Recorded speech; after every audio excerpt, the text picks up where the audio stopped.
for me, we just launched the Google group, and this is a way statewide of sharing. We posted our first Google group question. And so if you received the newsletter today at 11 o'clock, you would have a link to access the Google group and sign up. We'll be sending you a direct message as well, but I wanted to let you know that that's available. We did post a question. It's a good question. We have so many more questions to post, and we'll continue to do that to keep the dialogue going. The other thing was the Certified Nursing Assistant webinar with the Department of Public Health was changed from Tuesday to Thursday at 10 o'clock. And so if you have a certified nursing program, or you just want to hear Department of Public Health and what they have to say about adult education, tune in to that webinar that's been rescheduled for Thursday. So let me call on Carolyn to see if she has anything to talk about, anything that is important to share for this week. So Carolyn, go ahead. So I'm not going to steal too much of Jay's thunder because Jay will talk about this a little bit more, but we do have some two exciting webinars tomorrow. They're duplication, so you only need to go to one, and they are on remote co-ops and citizenship testing. So we encourage you to come to that. And then Monday, May 4th, we are looking at doing a webinar on remote pre and post testing. And I also want to thank anyone who is on our Zoom call today who participated in the assembly hearing yesterday. There was a large number of adult ed folks from the field making sure that adult ed is not forgotten. And so I just want to say how much I appreciate that. And I know Neal was on that as well. He and I were emailing back and forth during it, and made me very proud to hear everything that you all said and everything that you're doing. So thank you for that support. Thanks, Carolyn. Yeah, I felt like a proud papa when the adult school people outnumbered the K-12 people that were talking about their K through high school 12 programs.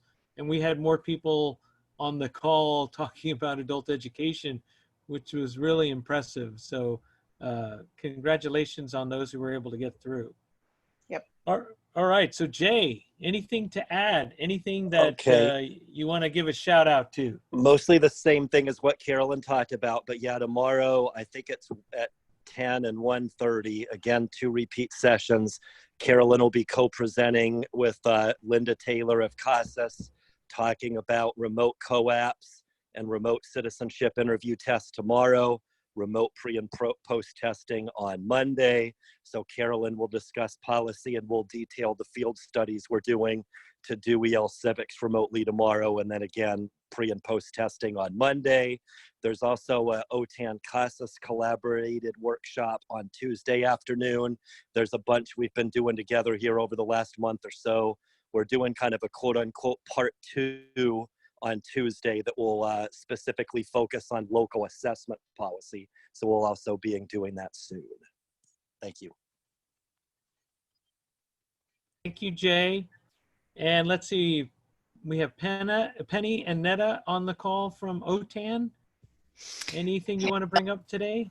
Yeah, just a reminder to the field of OTAN's support pages. So if you haven't gone to our website, otan.us, you'll see on our homepage where we have the upcoming activities to help support adult educators in the field. And then we have our COVID-19 field support page.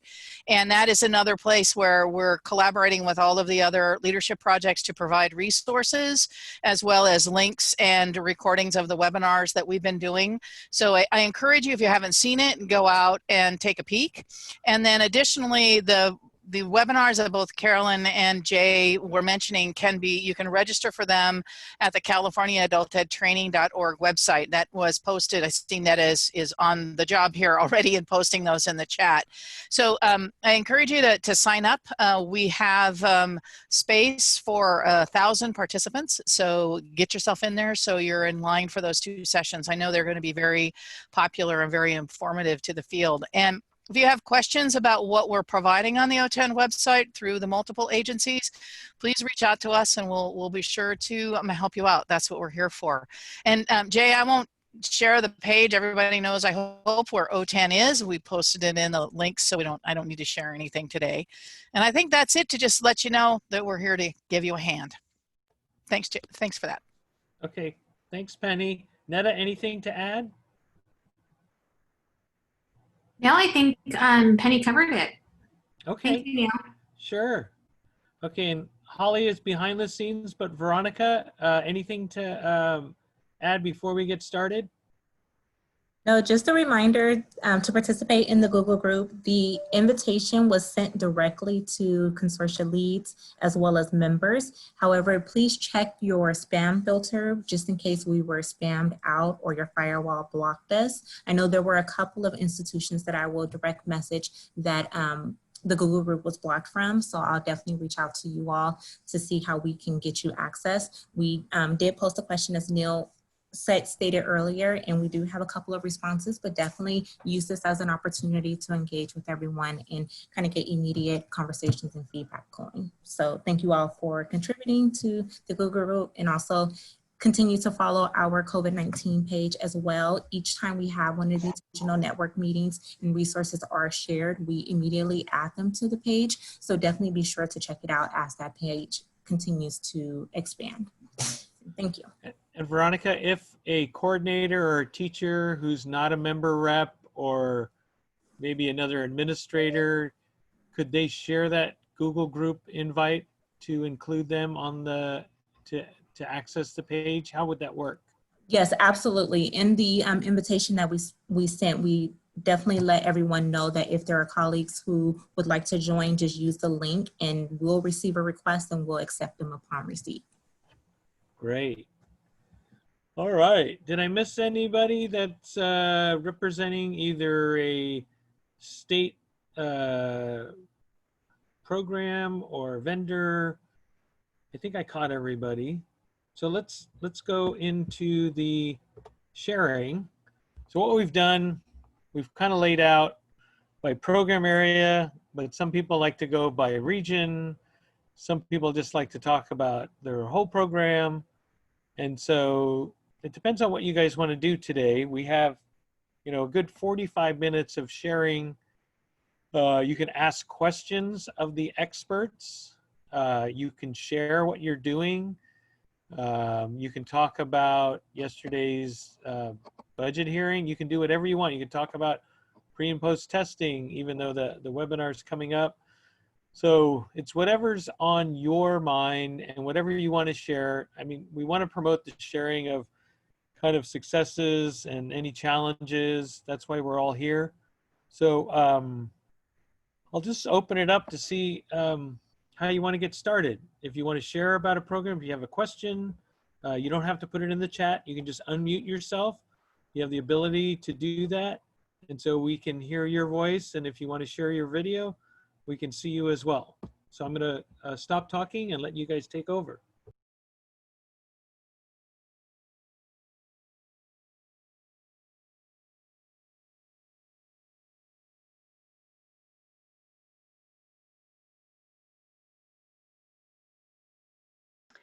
This is Jody Slider. I'll start off by saying that I was also on the Assembly Committee video yesterday. It was quite interesting. And I too was really proud of the adult education folks that hung out for the entire time or joined and contributed to the consideration of adult education as the budget is being developed. But to reflect on the meeting itself, I have to say that it was quite interesting, especially the legislators' responses to CTE. I kind of wanted to defend them and the work that they're doing with distance learning, whether it be K-12 or adult ed. I think that CTE and the state is doing everything we can in 6 weeks. And I'm not sure legislators quite got that a little bit, but so I was a bit concerned with their analysis of the progress that has been made. but, and the budget questions weren't really answered very clearly from DOF, at least from what I got, but I think there's more to come. Let's hope there's more to come. Thanks, Jody. Yeah, I mean, a lot of uncertainty. I got that feeling too, and a lot of frustration on the legislators' part because they weren't getting their questions answered. They weren't getting the information. And I guess the May revise is kind of like the big tell. And I guess we have to wait for the cliffhanger. But so what we'll have to do on the Cape side is turn in that CFAT, even though it could change with the May revise, but we want to get ahead of this game. So we'll submit that CFAT on Monday, and then I'll start calculating what the interagency agreement should look like for you direct funded agencies. Then we'll wait and see what happens with the May revise. If we get a COLA cut or a program cut or both or none, then we'll react accordingly. If it is a COLA cut or more, then we'll do a revised CFAT like we did last year. That will be due at the end of June, but I'll be working directly with the direct funded consortia and their members to make sure we get accurate allocation amounts that we can put in the interagency agreement that will be sent to CDE, and then CDE can process that, and then we'll get that out per the statutory requirement, because they're going to pass a budget, you know, by July 1. I don't know what it'll look like, but at least we'll get that going. And then if they do an August adjustment or whatever they're going to do in August because of tax revenues, then we'll see what happens there. But more critical thing is let's get that CFAT going. Let's prepare for contingency planning of something that happens in May. So people shouldn't be, you know, saying, oh, I'm going on vacation all summer, you can't get a hold of me. Just make them aware that they might have to come back for a virtual meeting sometime in May or June to approve possibly a revised CFAT. But, you know, so have these contingency plans ready, get everybody aware so that they don't check out for the summer. And we'll try to get the funding to you as soon as possible. No delays, because we know this coming year is going to be a tough one with funding as far as, you know, getting that money up front to run your programs because there's so much uncertainty. So we don't want to have contribute to that anxiety. So I'll pause there for any more sharing. You can talk about this subject, or you can talk about something else of how you're doing locally, how your teachers are responding, how your consortia is responding, you know, those kind of things. So I'll mute myself right now. Hello, this is Toby from Corona Norcodalbed. Last time I mistakenly attended another region session and I was very confidently talking about ourselves. So I shall do that again. Corona Norcodal School, I'd like to just share an update of what's happening with distance learning. Our school is really, really fortunate that our team of 3 people have been accepted to the DLAC, Digital Leadership Academy, 2 years ago. So we were very, very well prepared to go distance learning.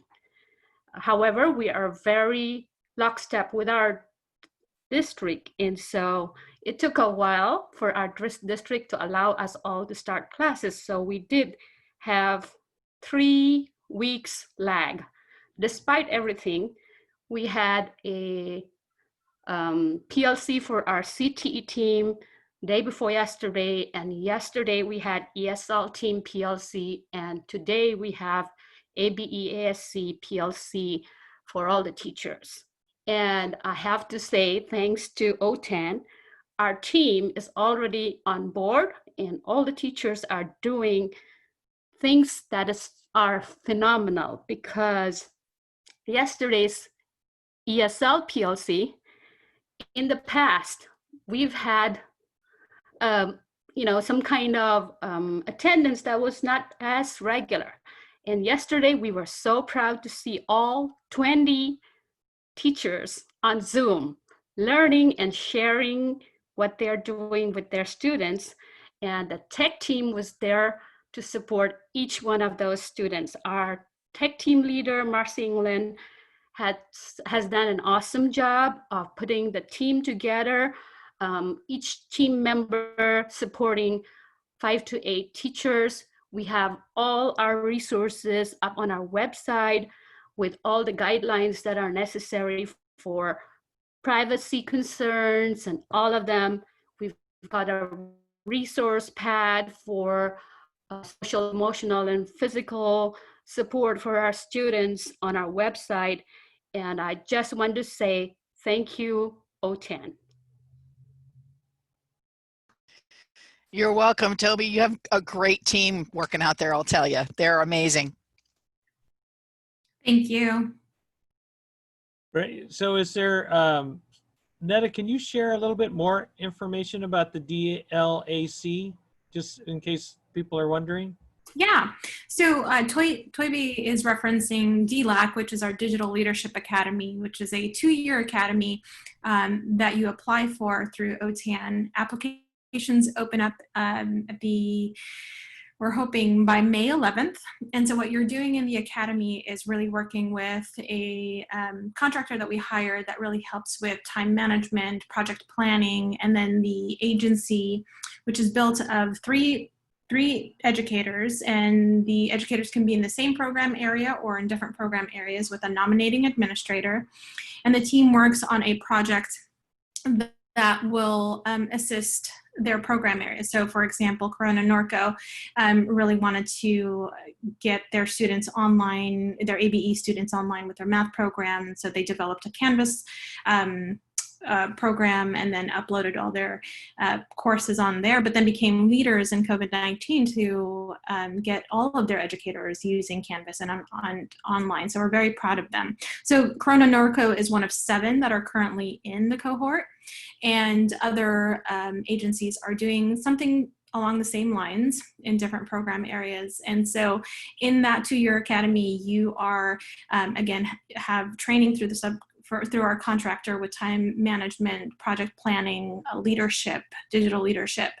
And then we enroll you in courses through World Education that are specific on distance learning 101, on resource evaluation, on open educational resources. And so it gives you a total kind of wraparound on that project planning piece.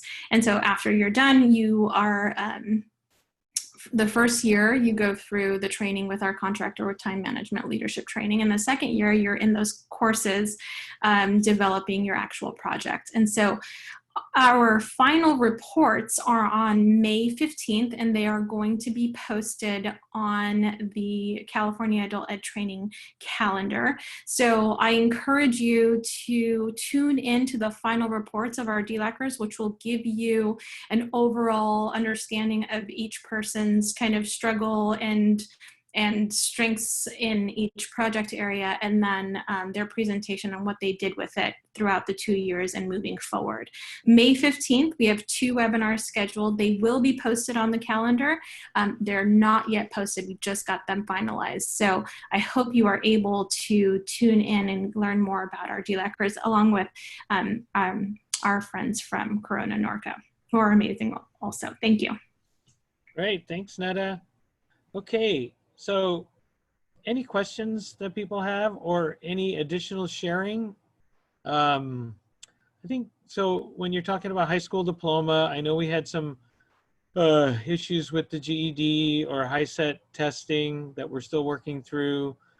But it seems like people are using similar type platforms for like Play-Doh or Odysseyware, or, you know, whatever software seems to be not a problem. ESL, Burlington English seems to be very effective, as well as, you know, some of the other platforms.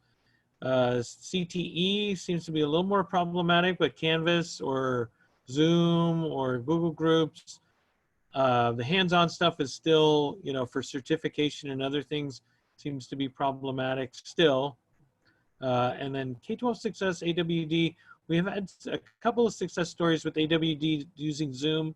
Haven't had too much to hear about and share K-12 success, but AWD with Zoom. So feel free to share what you're doing, how you're coping, how your staff is coming along. We had some interesting comments this week in the Bay Area about how they're training reluctant teachers, how they're getting staff on board in this digital environment. So, you know, anything like that you want to share, or supportive services that you're offering. We did have a couple of people share about some amazing, you know, supports they're doing related to food and other types of services, or connecting with community partners. So I'm going to pause and feel free to share what you're doing.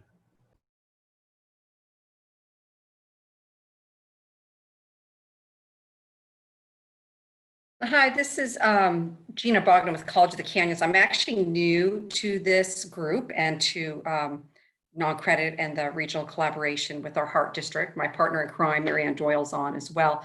But I have a question for this region. Is there a particular school that has is known for having a great website that I could review if this is a time to you know, network and share ideas and good things going on? I would love to see what others are doing.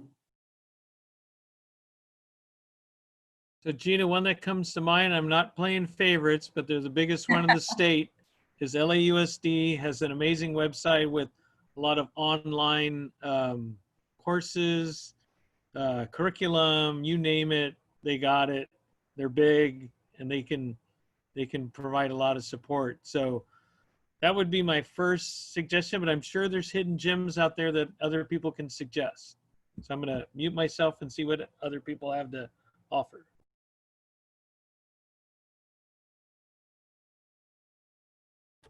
And feel free to plug your own website if you have a good one out there.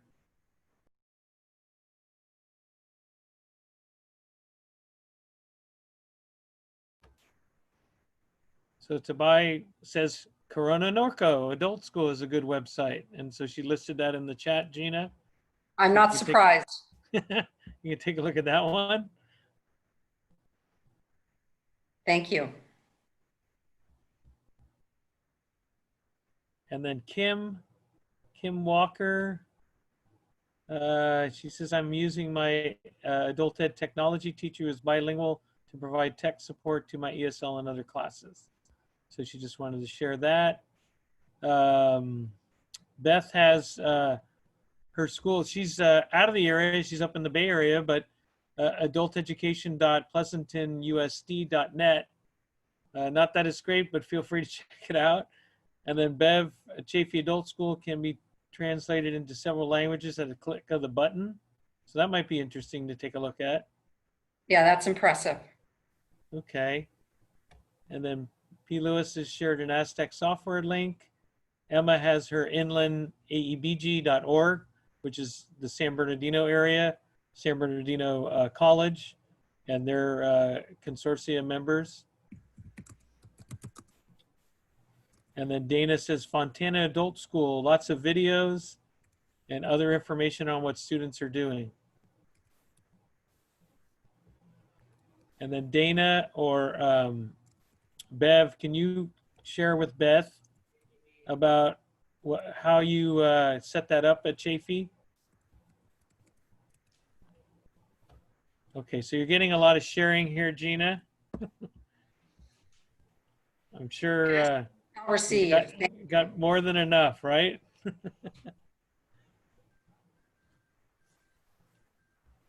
All right. So I wanted to pose a quick question. Are you doing anything to reach learners with no access to the internet? So do you have like a laptop loan program? Are you using hotspots? Have you used the remote access device called Rachel that OTAN has been telling people about? Just a question for discussion. How are you reaching out to those students, adult learners, that might not have internet access or might not have equipment? So feel free to unmute yourself and share. Hey, Neal, this is Emma. I have a few of my people on here that are doing a great job. I'm very proud of my consortium as always.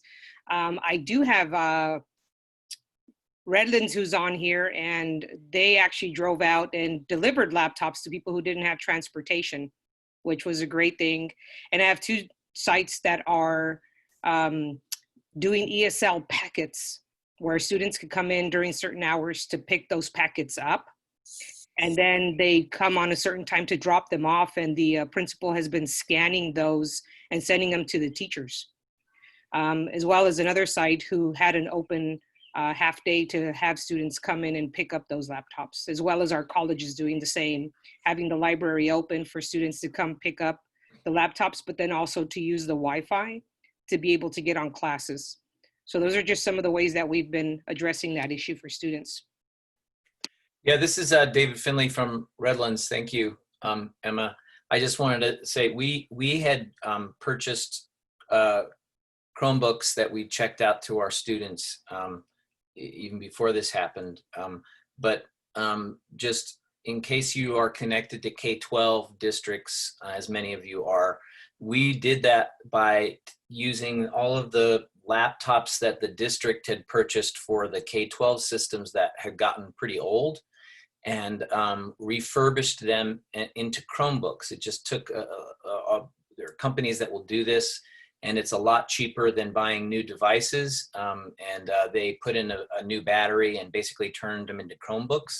So we were able to get a lot of devices and make sure all of our students had them, because we were focusing on digital literacy, and it was really useful. So if you have a K-12 connection, maybe that's an opportunity. You could look into refurbishing older laptops into Chromebooks. And this is Brian Poe from Colton, just to piggyback off David, because what we've started doing as well is, even if your district, the K-12, has lots of Chromebooks, our district's 1-to-1. However, the older ones get obsoleted because they won't be supported for SBAC, for security purposes. So they essentially just become throwaways for K-12. So they're literally just giving them to the adult ed program. So we have actually an exchange program, as Emma said, every week. As we have some Chromebooks that are kind of getting old and slow, our district gives us their old ones, and we give those ones to our students. It's just a relooping system to where they always have a Chromebook that works.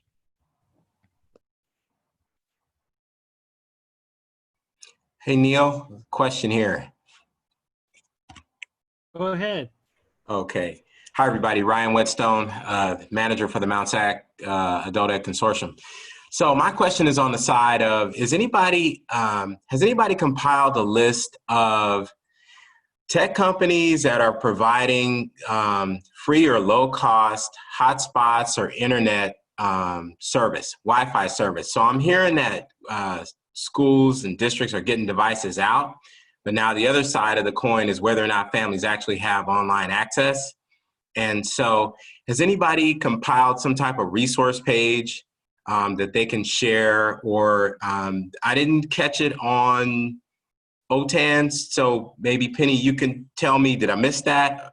Is that something that's out there, that there is some compilation of tech companies or service providers that are offering low cost or free internet Ryan, that we can share with students? Yes, we've had that question often, and we've found that it's a very regional situation. One area that I found some great resources that way is going through Twitter, believe it or not. And there's some different companies and different agencies, including vendor agencies, that are posting to their sites that, they have a local deal through someone. I know that the big boys, AT&T, Verizon, etc., have had deals in the past, but I do not know if they're still continuing.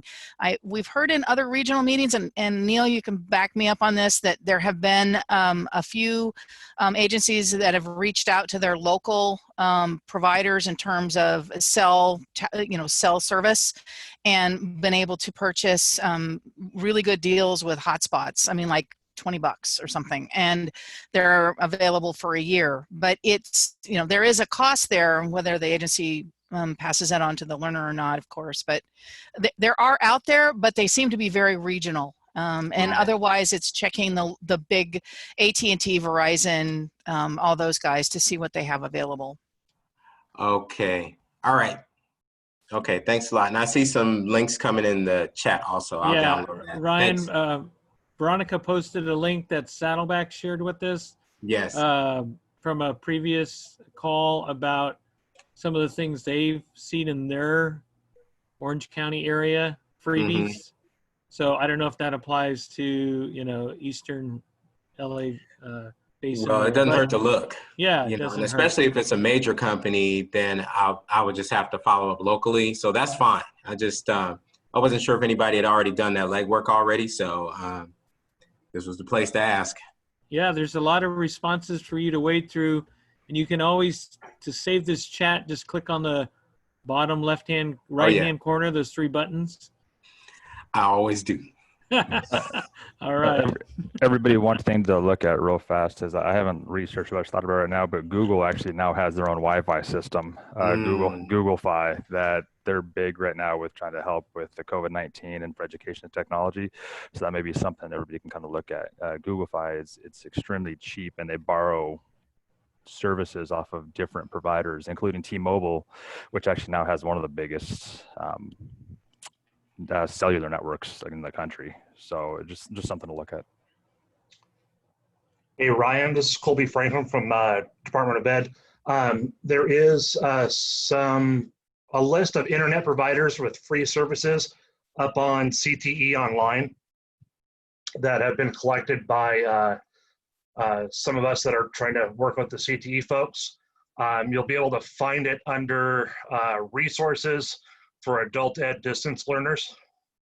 And I think there's 5 or 6. Some of them are free, some of them are low cost. So that might be able to help you out. I'll also try and put the link up in the Zoom chat for you. Great, thank you, Colby. Great. Thank you. Excellent. We did have a quick question that was posted in the chat. It got kind of lost because a lot of people are sharing. But how are agencies dealing with low literacy beginning level learners? Because a lot of people are having participation challenges.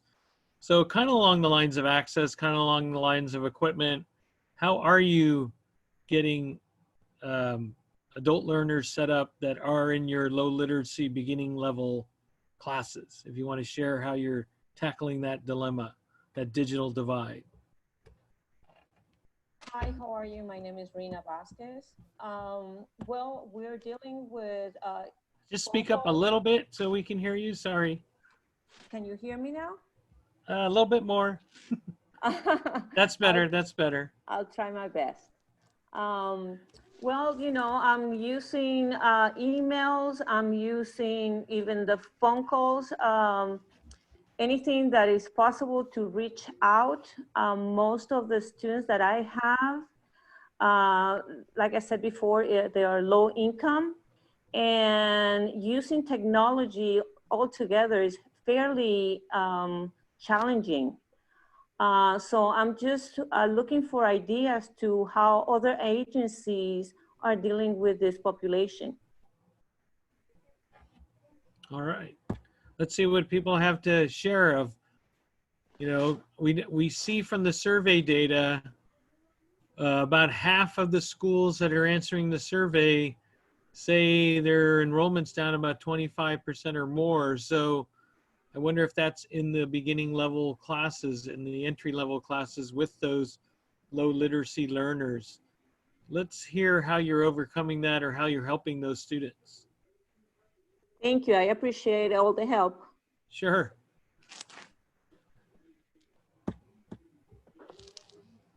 Hey, Neal, it's Ryan here. I'll chime in.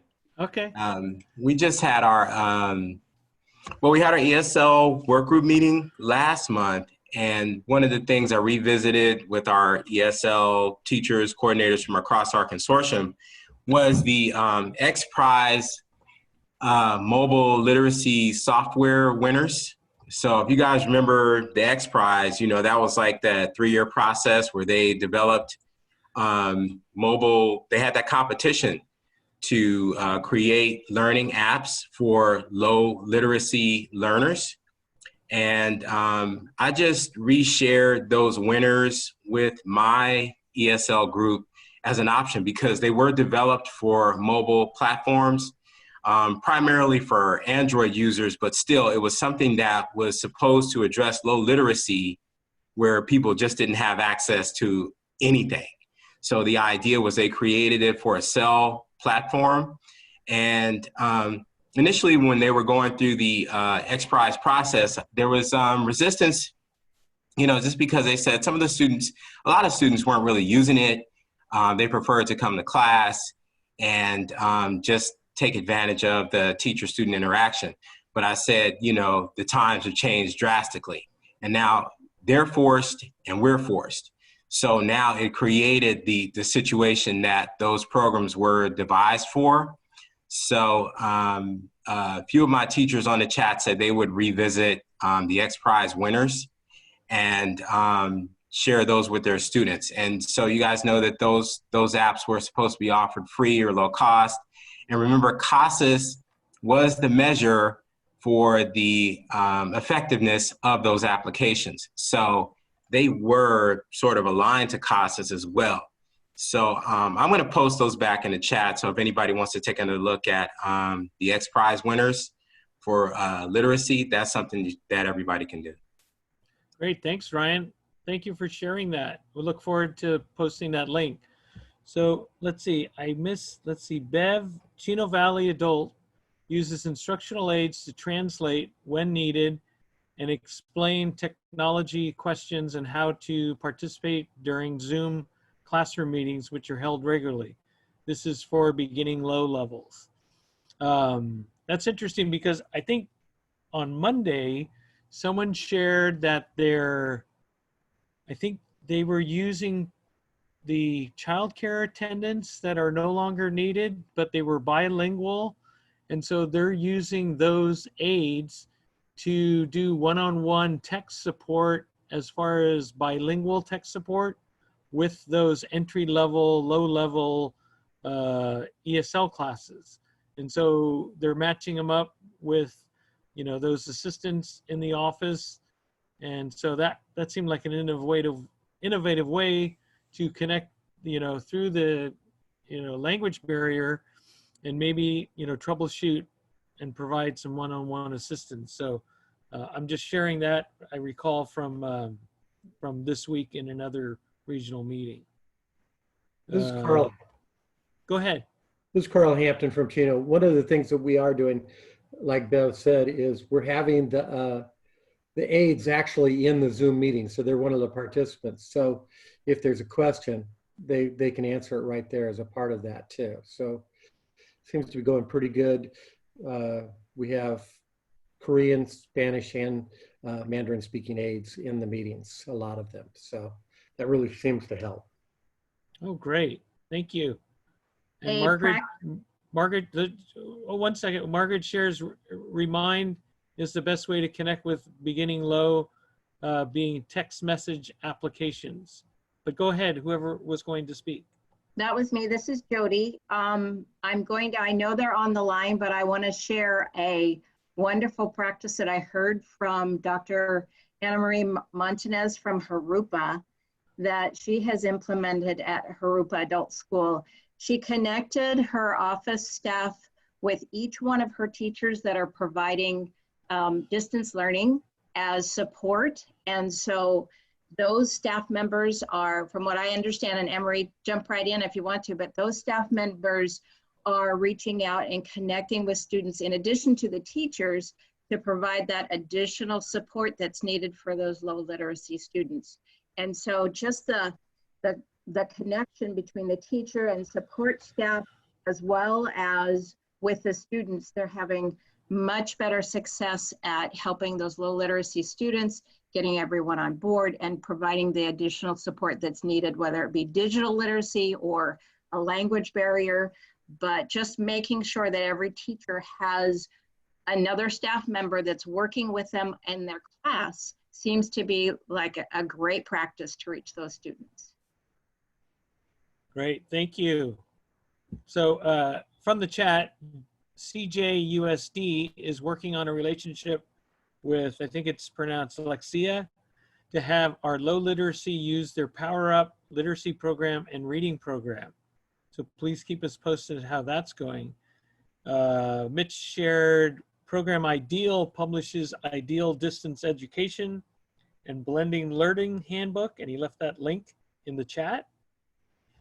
And Netta says OTAN has ongoing webinars and office hours to assist in tech and distance learning statewide, so you can sign up for that as well.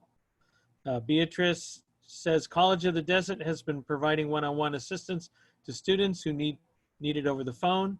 Bilingual staff members from different departments have been helping with this process. Great.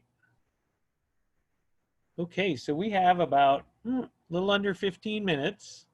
Is there anything else that people have questions about, topic that you want to focus on? David says Alexia is used by many K-12s, K-12 LEAs designed for K through 5, so your district might already have that information. Thank you, David.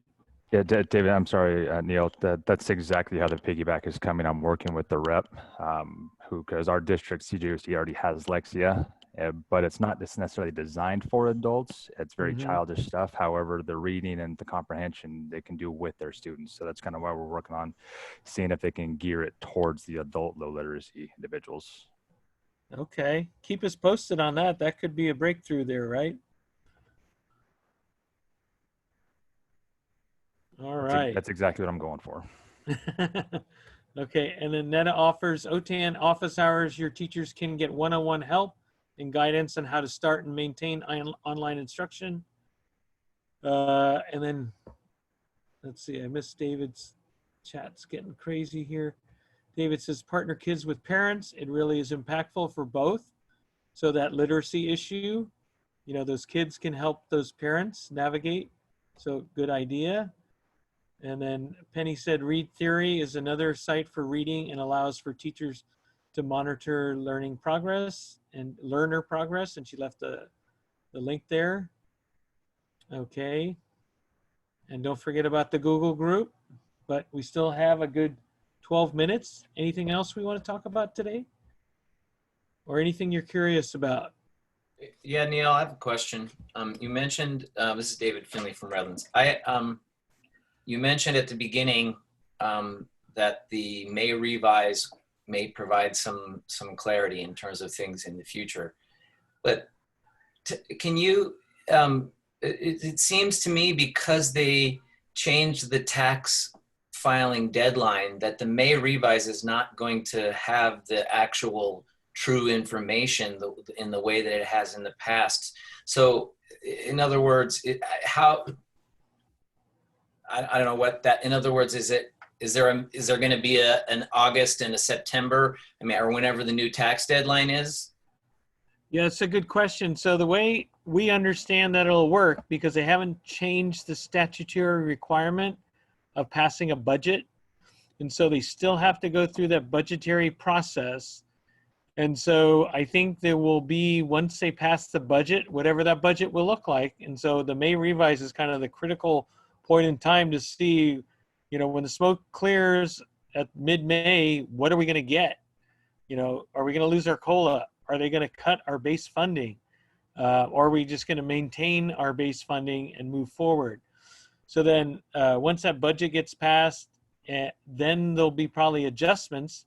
So maybe if tax revenues come in, we could get that COLA back, or we could get additional cuts depending on, you know, what the revenue projections look like. So listening to that call yesterday, there wasn't a lot of information, and those legislators were very frustrated on the lack of information. But it seems like finance and LAO are very closely guarding that information. The LAO person was talking about, you know, how revenues are down anywhere from $5 billion to $25 billion. I don't know what that means. We have the rainy day fund. So you heard a lot of conjecture and, you know, grandstanding, but frustration. So we'll see. It'll be kind of this deliberate process. You know, May 2nd, we'll get our allocations in with the hopeful thinking that we'll keep our COLA. Then we'll find out mid-May if we kept our COLA or anything else. And then we'll go about May and June, if we have to, revising that. And then we'll wait for the next step after the budget's passed to see if there's an adjustment in August. And then if there's other, like you said, future adjustments down the road. Hopefully, you know, things will, we hope, get back to, you know, whatever normal is, and the revenues will start picking up so they won't cut further. So, you know, because they talked a lot about stuff yesterday, you know, about flexibility, and they talked a lot about this, but they have no kind of point of reference yet because they don't have any numbers. No one's released any information, so it's all conjecture at this point. So it's kind of like a stay tuned, but we'll know more come mid-May. That'll be kind of our, it won't tell us all, but at least it'll give us a, you know, a good idea of what the plot line's going to be. Is it going to be status quo? Is it going to be cuts? Is it going to be, you know, more cuts? So we'll see. I hope did that help?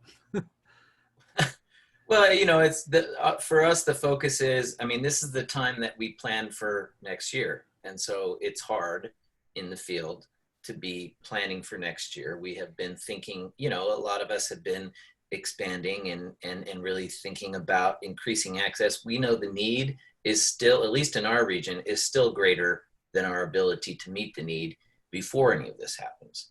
So now we're sort of, you know, needing, you know, in other words, and what I'm hearing is we don't know, which is kind of what I thought. But, and so we will live with ambiguity because that's the world we're in now. And we will hope to, you know, be able to know a little more as we go on. But yeah, one thing I might suggest, you have some real adult ed advocates from the legislature just in your backyard. So Senator Roth is in the Riverside area. He sponsored the SB 554 legislation, the dual enrollment with K-12 adult. So he understands adult ed. He's responsive to adult ed. The other one is Anthony Portino. He's on the Budget Appropriations Committee. You know, Roth chairs the Education Committee. So they're both very important. In fact, Portino will know what those, what that budget is going to look like, and he might be able to help us out. And he's been very responsive to the consortia in his area, which I think is Mount San Antonio Consortia, and there might be maybe another consortia that is part of his constituency. But he's been very responsive to meeting with adult ed leaders. So I think we got that coming from us, and Ryan nods his head. So we use our, you know, our people that support us, and, you know, we hope that they can take care of us like they have in the past, you know, given the circumstances. So, you know, it was amazing yesterday on that call that majority of the people speaking up in the public comment were adult leaders. You know, it wasn't K-12 leaders. It wasn't, you know, other leaders from other programs. It was adult ed that we were the, you know, the big program getting out there, and we're, you know, small compared to these K-12 programs, but we were very vocal. So hopefully that pays dividends for us. So Also, thank you. Jose Medina is also on the Assembly Education Committee, and he wasn't present there yesterday, but he is also very receptive. Our group has met with him and Senator Roth several times. And you're right, Senator Roth really does understand adult education. Jose Medina does as well. He used to be an adult education teacher. So he does get it. So reaching out to him is a great time to do that. Thank you so much. So how do you recommend we reach out? I mean, sending emails and, I mean, the typical ways to our legislators, our local legislators, as well as some of these leaders, just to provide support for that, so that they can say the field has communicated that, you know, this is a need. I know there's there's an advocacy campaign going on headed by CCAE and CAIA as a state rep. I can't really get involved with that, but I'll let other people comment on how they're doing it. Yes, David, there is. So if you go onto the CCAE website, there's a legislative packet that Don Kepke and the CCAE and CAIA legislative team have created that is really good information on how you can reach out to legislators right now, because they're in, although they were meeting yesterday, they won't be back in session until the beginning of May or next week, but there's a lot you can do even with scheduling local Zoom meetings with them. I mean, they're really open to, and actually much more accessible at this point. So I checked that out. It's really some good stuff. Thank you. I just also wanted to say that, I mean, the letter that went along with this, that some of us got, that was written by, or that was signed by the CCAE and a few others that went in conjunction with this, I thought was a really cogent way to state the opportunity for adult ed in this time, because I just, you know, a lot of our concerns has been, can the message get out there that we're the cheapest and most effective way for economic recovery in this period that's going to come after things find a bottom or whatever. And anyway, I thought it was really well written, and I hope that the message is getting through, and we will keep spreading the news. So thank you. Great, thank you. Quick question for, let's see.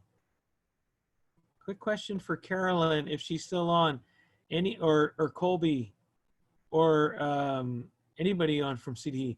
Any word from CTE about WIOA award notification? So this is, you know, I run the state program. I'm not aware of kind of what's happening on the federal side, but if anybody has anything to share about WIOA award notification, that might help with their planning for this coming year. So if anybody is on. So this is Carolyn. So we're working on the package. We have to get it approved before we can do any posting. So the package is working its way for signatures. So we're hoping that that's going to be available for posting in the next week. Thank you, Carolyn. Okay, so we have maybe 3 minutes. We did some roundtable sharing with the state reps and the vendors. So with our last 3 minutes, I'll open it up to see any last points of sharing or follow-up or words of advice. We do have our Cape Alphas hours on Friday. There's a bunch of webinars already being scheduled that we talked about today. CFAD's due on Monday. Remember to get your Q3 student data in if you're reporting via TOPS Pro. Anything else people want to bring up in the last 2.5 minutes?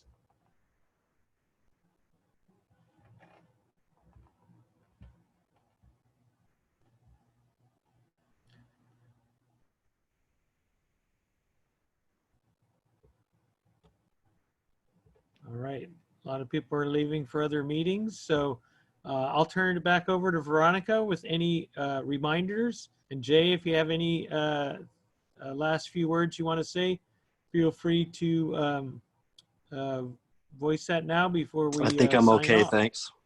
Okay.